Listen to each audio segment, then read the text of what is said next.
অভিশপ্ত শয়তান হইতে মহান আল্লাহর আশ্রয় প্রার্থনা করিতেছি তাহার অনিষ্ট হইতে, যে আত্মগোপন করে কুমন্ত্রণা দেয় মানুষের অন্তরে, জিনদের মধ্য হইতে মানুষের মধ্য হইতে। হে দয়াময়, তুমি আমাদেরকে আশ্রয় দান করো তোমার সৃষ্টির সকল কিছু অনিষ্ট হইতে। দয়াময়, করুণাময়, পরম দয়ালু মহান সৃষ্টিকর্তার নামে শুরু করিতেছি। সমস্ত প্রশংসা সম্মানিত মহান আরশের অধিপতি, পৃথিবী আকাশ মণ্ডলী উহার মধ্যবর্তী, একমাত্র সর্বভৌম ক্ষমতার অধিকারী, পৃথিবী আকাশ মণ্ডলী উহার মধ্যবর্তী একমাত্র পরিচালনাকারী, নিয়ন্ত্রণকারী, মহিমাময় বিশ্ব জগতের প্রতিপালক, মহাক্ষমতাবান, মহাপ্রতাপশালী, মহাদয়ালু, মহাক্ষমাশীল, সুমহান আল্লাহর, যিনি দয়াময়, পরম দয়ালু, কর্মফল দিবসের অধিকারী, বিচার দিবসের ফয়সালাকারী। আমরা শুধু তোমারই পূর্ণ আনুগত্য করি, পূর্ণ বশ্যত্ব করি, শুধু তোমারই সাহায্য প্রার্থনা করি।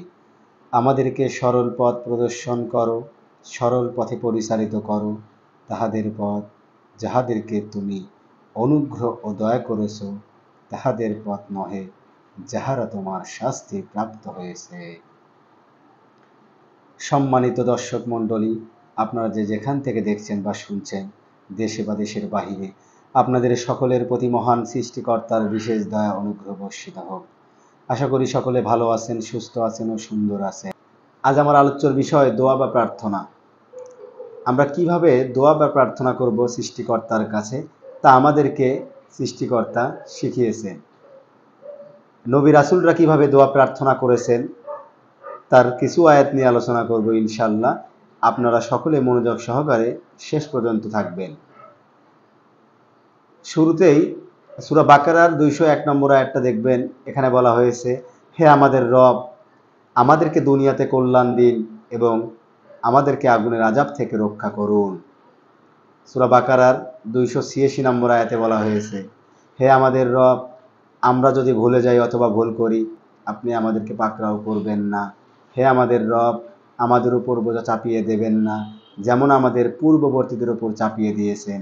হে আমাদের রব, আর আপনি আমাদেরকে এমন কিছু বহন করাবেন না যার সামর্থ্য আমাদের নেই। হে আমাদের রব, আর আপনি আমাদেরকে মার্জনা করুন এবং আমাদেরকে ক্ষমা করুন, আর আমাদের উপর দয়া করুন। আপনি আমাদের অভিভাবক, অতএব আপনি কাফির সম্প্রদায়ের বিরুদ্ধে আমাদেরকে সাহায্য করুন। আল ইমরান আয়াত 8। এখানে বলা হয়েছে, হে আমাদের রব, আপনি হিদায়াত দেওয়ার পর আমাদের অন্তরসমূহ বক্র করবেন না এবং আপনার পক্ষ থেকে আমাদেরকে রহমত দান করুন, নিশ্চয়ই আপনি মহাদাতা। সূরা ইমরানের 9। হে আমাদের রব, নিশ্চয়ই আপনি মানুষকে সমবেত করবেন এমন একদিন যাতে কোনো সন্দেহ নেই, নিশ্চয়ই আল্লাহ প্রতিশ্রুতি ভঙ্গ করেন না। সূরা ইমরানের 16। হে আমাদের রব, নিশ্চয়ই আমরা ঈমান আনলাম, অতএব আমাদের পাপসমূহ ক্ষমা করুন এবং আমাদেরকে আগুনের আযাব থেকে রক্ষা করুন। সূরা ইমরানের 53 নম্বর আয়াত।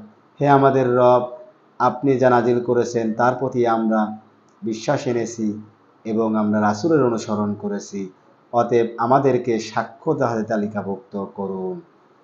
সূরা ইমরানের 146 নম্বর আয়াত। হে আমাদের রব, আমাদের পাপ ও আমাদের কর্মে আমাদের সীমালঙ্ঘন ক্ষমা করুন এবং অবিচল রাখুন আমাদের পাপসমূহকে, আর কাফির কওমের উপরে আমাদেরকে সাহায্য করুন। সূরা ইমরানের 191। হে আমাদের রব, তুমি এসব অনর্থক সৃষ্টি করনি, তুমি পবিত্র মহান, সুতরাং তুমি আমাদেরকে আগুনের আযাব থেকে রক্ষা করো। ইমরানের 192। হে আমাদের রব, নিশ্চয় তুমি যাকে আগুনে প্রবেশ করাবে অবশ্যই তাকে তুমি অপমান করবে, আর জালিমদের জন্য কোনো সাহায্যকারী নেই। সূরা ইমরান আয়াত 193।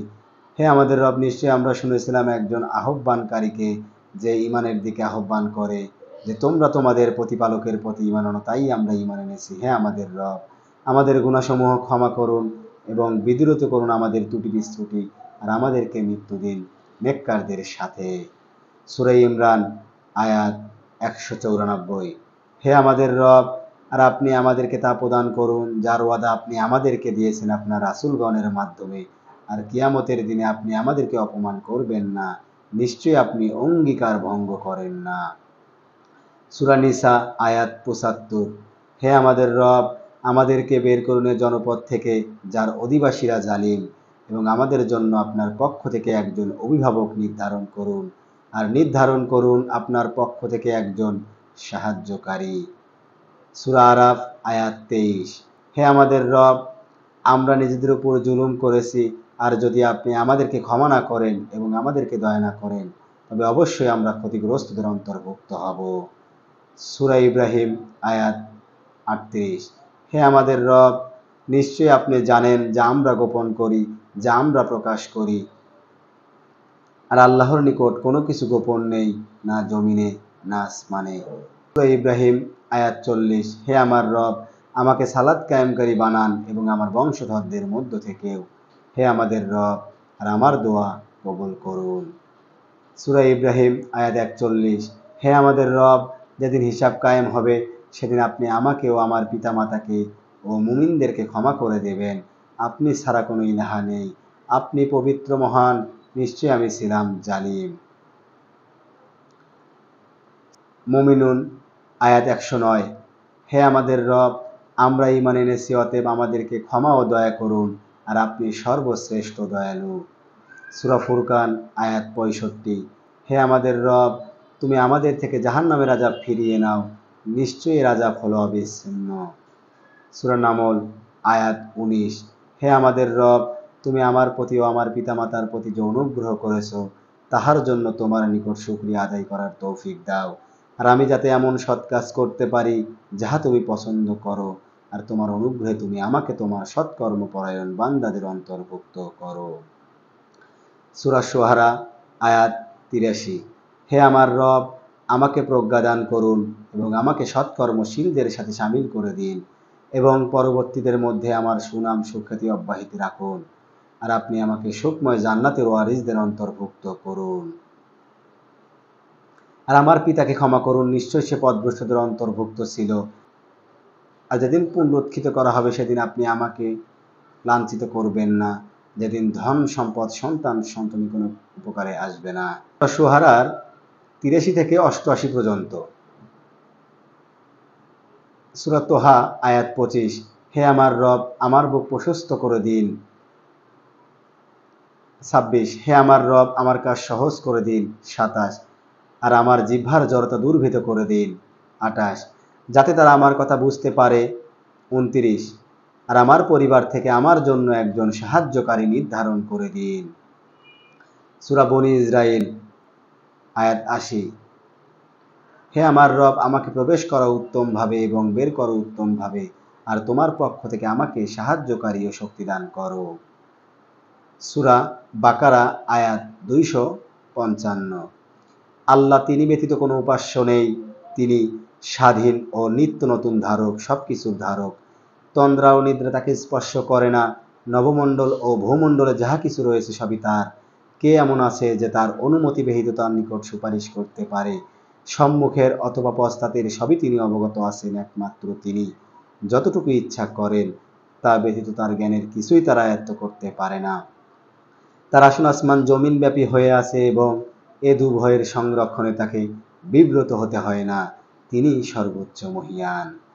এই যে আমি ৩৪টা আয়াত পাঠ করলাম, এই আয়াতগুলো মহান সৃষ্টিকর্তার কাছে আমরা প্রার্থনা করব। তার আয়াত মহান সৃষ্টিকর্তা আমাদেরকে শিখিয়েছেন।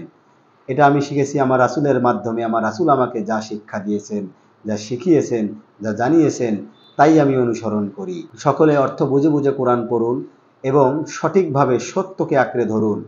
সত্য এই কোরআন পরিপূর্ণ, সম্পূর্ণ, বক্রতামুক্ত, এবং এই কোরআন রাসূলের প্রতি অবতীর্ণ করা হয়েছে। তবে রাসূলকে অবশ্যই খুঁজতে হবে, বর্তমান চলমান রাসূল রয়েছে। এই রাসূলকে নিয়ে আমি পরে একটি ভিডিওতে আলোচনা করব। আশা করি সকলে ভালো থাকুন, সুস্থ থাকুন। ধন্যবাদ।